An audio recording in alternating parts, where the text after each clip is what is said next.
Have you ever felt like because of whatever emotional trauma you've gone through, your nervous system is now broken or malfunctioning or controlling and almost ruining your life in the sense that you know who you want to be, you know who you are on the inside, but your nervous system is causing you to act in ways so opposite that. I know with myself, it almost felt like one day I went to sleep one person and came up a totally different person. It was like the day my nervous system broke. Now, looking back, I realized that it wasn't the result of one day, but rather chronic, consistent stress over a long period of time that eventually became too much for my nervous system. And then that day, from that point forward, it could no longer function as it was meant to. So if you feel like you're almost arm wrestling with your nervous system for control over your life, just to be able to be the real you or to be able to be happy in life, then this video is for you. For those that don't know me, my name is Michelle.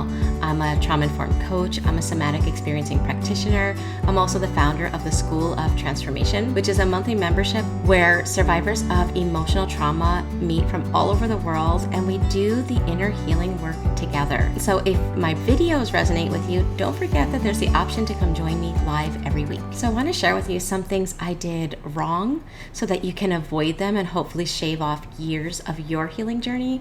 And I want to share with you some things I did right so that you can learn from that as well.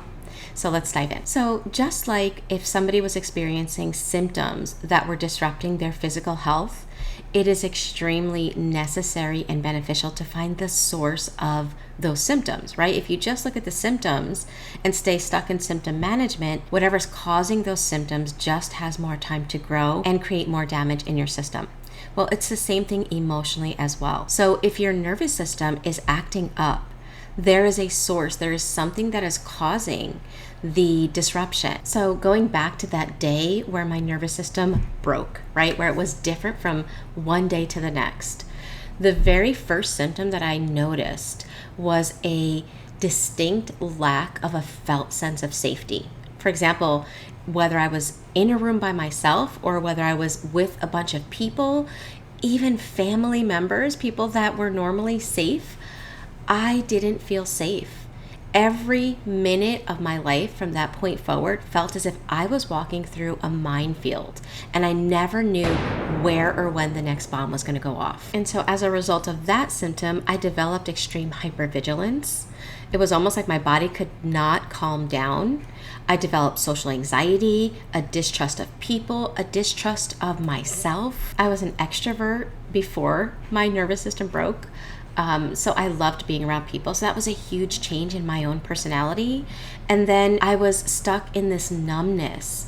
I went from being alive and vibrant in my life to feeling like I was a walking tombstone, like I was empty, numb, dissociated, and detached. It was almost like I was watching my life as if it was a movie, but I was in the theater watching it instead of participating in it. I went from being a very happy, enthusiastic person to being somebody that was living stuck in shame, guilt, fear, pain, being flung in between anxiety and depression. Something else that happened when my nervous system was overloaded was the fact that I could no longer handle everyday normal stresses or challenges, and they could be positive stresses as well, like meeting up with friends or doing something I once loved suddenly felt too difficult for my nervous system. Daily tasks felt overwhelming, and rather than being able to meet challenges from a grounded place, I was very easily triggered, and I was handling life in a very reactive place, and it was not pretty. So honestly, I could go on and on when it comes to the symptoms that I developed when I thought my nervous system broke, but I think you guys are getting the idea. What I really want to do is encourage you right now, if you're watching this video, to pause this video and make your list of symptoms. And the reality is that as you're making that list, keep in mind that the things that our body does is feedback. It's communicating to us. What I didn't realize was that up until that moment where my nervous system couldn't take anymore, my nervous system was trying to let me know there was a problem, but I wasn't listening. I was focusing on trying to be better, trying harder in my circumstance to make everyone else happy, not realizing the emotional danger that I was in. Now, my body was trying to give me symptoms to wake me up and let me know. I wasn't listening, and that's why eventually one day my body couldn't do it anymore. But my point is right now, pause this video, make a list of your symptoms, and with an open mind, like, my body's trying to tell me something. And so in my case, I finally realized that I was in relationships with people that were not healthy, that were possibly high on the scale of NPD or BPD or some kind of cluster B personality that was masked by a lot of charm, right? So I realized that these relationships weren't healthy for me, and I was able to clear out my external world. I had removed the situation that caused the trauma and stress to begin with.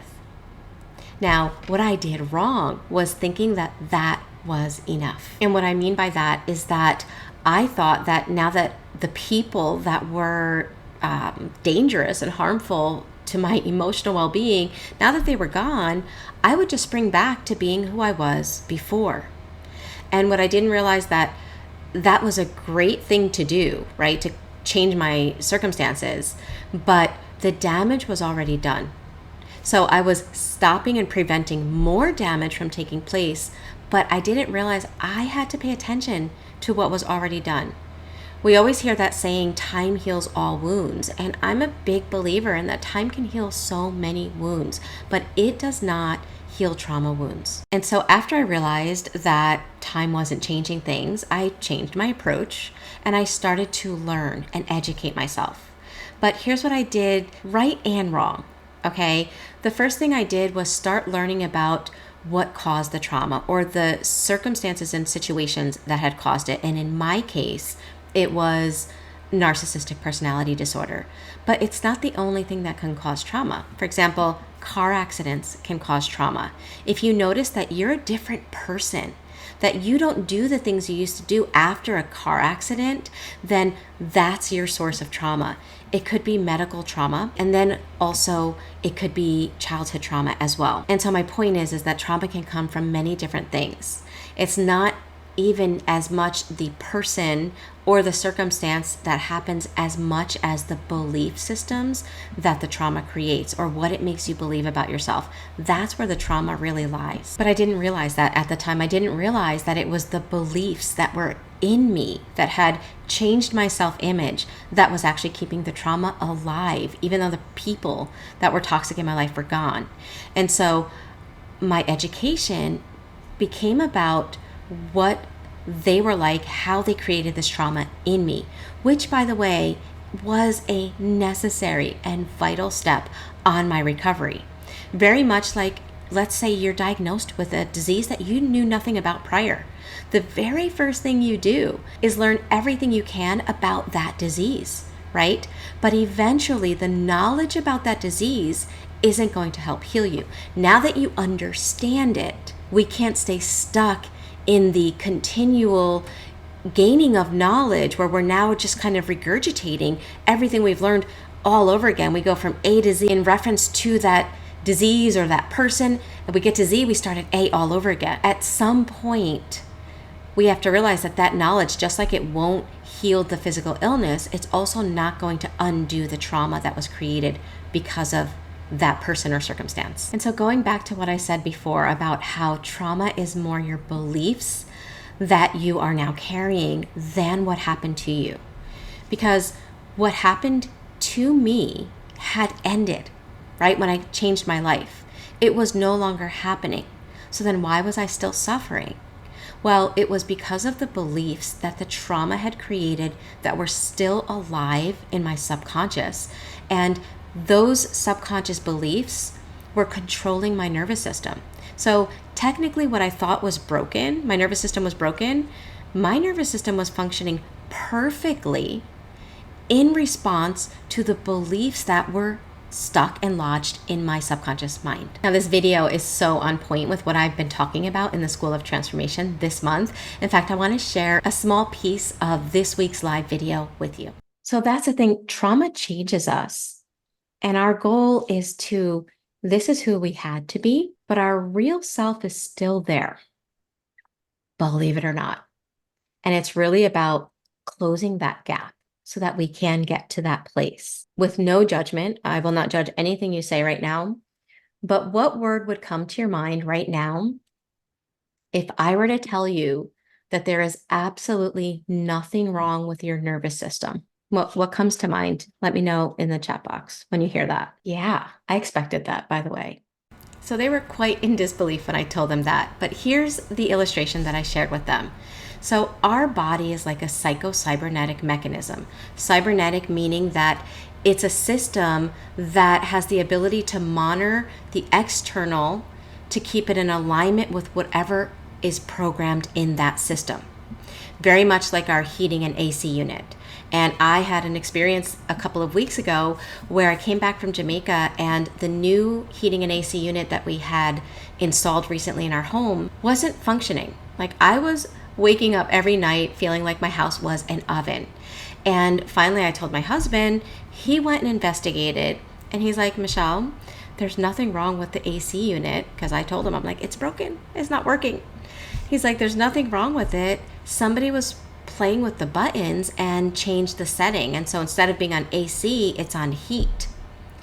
And I felt super guilty because a few days prior, I was like playing with it. Like, oh, what does this new AC unit do? So my point being, what I thought was broken wasn't broken. In fact, my AC unit was doing exactly what the new program that had been changed to was telling it to do. And guess what? Our subconscious mind, our nervous system is just like that. It's a cybernetic mechanism where if we have a belief, that's like me setting my AC to 70. I have a belief, right? The second that monitor detects that my temperature in my home is not 70, it's going to work really hard to bring my house in harmony with that temperature setting. My nervous system was doing the same thing with the beliefs that the trauma had created inside of me. As soon as I was trying so hard to heal and live outside of those beliefs, it was detecting a deviation, and my nervous system is what was kicking on to try to bring me back into harmony with the traumatized beliefs that were still alive inside of me. Now, thankfully, everyone in the group let me know that made sense to them. It resonated with them. And my point of sharing that is to really help us to stop looking at ourselves as broken. If we see ourselves as broken, it's like we're trying to heal against a program that says we're broken. And now we're like, our mind and our body are going to constantly be pulling apart from each other. Okay, so that's the purpose of really understanding that truth. Now, if you're watching this video still, I really encourage you to take a moment to pause and ask yourself, regardless of what caused your emotional trauma, again, it could come from so many different reasons and circumstances.